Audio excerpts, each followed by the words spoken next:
ঘরটা মোছার আগে আমি প্রত্যেকদিন সুন্দর করে এভাবে ঝাড় দিই, না হলে মোছার পরও ময়লা থাকে। ঝাড় দেওয়া শেষ করে এবার সুন্দর করে ঘরটা মুছে নিয়েছি, আর ভাবতেছি কাজের মাসির মতোই লাগতেছে একদম।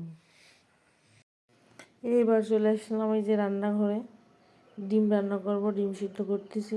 এগুলো কিন্তু সবই আমাদের বাড়ির হাঁসের ডিম। লবণ আর হলুদ ডিমগুলো কিন্তু সুন্দর করে লাল লাল করে ভেজে নিলাম। এরপর হচ্ছে দিয়ে দেবো মশলাগুলো।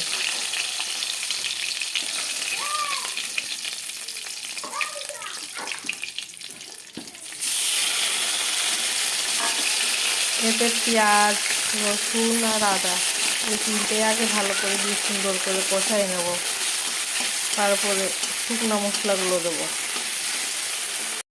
ডিমটা চড়ানোর পরে এই যে ডাল ভুনা করব, সব কিছু কাঁচা, লবণ, হলুদ, দারচিনি, এলাচ, পেঁয়াজ, রসুন, কাঁচামরিচ সব কিছু কাঁচা কাঁচা দিয়ে দেবো। আর সামান্য একটু জল দেবো, মানে বেশি একদম ঘনও না পাতলাও না। এইভাবে ডাল ভুনা করি, ভালো লাগে খেতে, সব কিছু কাঁচা কাঁচা থাকে। এরপর এটা চড়াই দেবো, চড়াই দিয়ে আর কিছু করা লাগে না, একটাই। রান্নাও শেষ হয়ে গেছে, এই যে ডাল, ডিমের ঝোল। এখন একটু ছাদে চলে আসলাম। এই যে আজকে বৃষ্টির পরে সব গাছ একদম সুন্দর পরিষ্কার হয়ে গেছে, আমের মুকুলগুলোও ধুয়ে একদম পরিষ্কার হয়ে গেছে। এই পাশে একটা ছোট গাছ আমাদের, এই পাশে আর একটা বড় গাছ, দুটোই হচ্ছে হিমসাগর আম। আমের মুকুলগুলো একদম পরিষ্কার হয়ে গেছে বৃষ্টিতে ধুয়ে।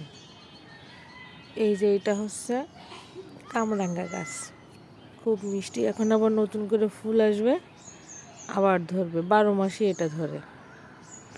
আর টুকিটাকি এটা ওটা গাছ আছে ছাদে, বেশি একটা নেই। এই পাশে একটা আম গাছ, আরেকটা আম গাছ আছে, টক, প্রচণ্ড টক এই গাছের আম। আর এই পাশে আরও আম গাছ আছে, আম্রপালি।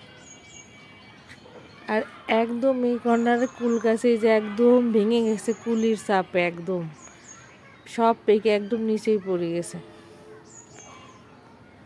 দেখেন কি অবস্থা, নিচে একদম পড়ে নষ্ট হয়ে যাচ্ছে, খুব খারাপ অবস্থা।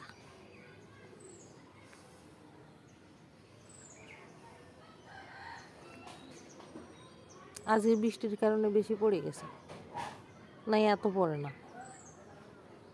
বৃষ্টিতে একদম একটু হালকা বাতাস, এই কারণে এত বেশি পড়েছে।